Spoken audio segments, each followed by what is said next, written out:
Peran seorang ibu terhadap narkoba ternyata cukup penting. Menyadari hal ini, Badan Narkotika Nasional menggait para ibu untuk berperan lebih aktif dan menyumbangkan pemikirannya dalam mencegah keluarganya masuk dalam jeratan narkoba.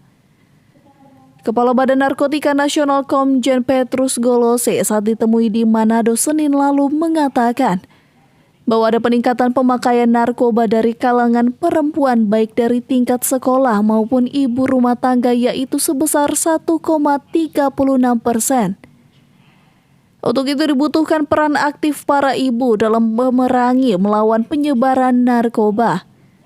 Menurutnya, para ibu harus menjadi tiang penyangga dalam family resilience atau ketahanan keluarga untuk mencegah cengkraman narkoba tersebut. Kegiatan ini adalah spesifik adalah ibu-ibu. Terutama bagaimana ibu-ibu ini bisa menjadi pembawa pesan untuk penanggulangan narkotika. Biasanya mereka hanya berorganisasi, tetapi ini kita minta apa pokok-pokok pikiran dari ibu-ibu ini. Karena kenapa? Kita ketahui bersama ada peningkatan angka pengguna narkotika di perkotaan. Di desa dia turun, tetapi di perkotaan untuk perempuan. Kemudian banyak kurir-kurir juga wanita Indonesia yang dihukum di luar negeri.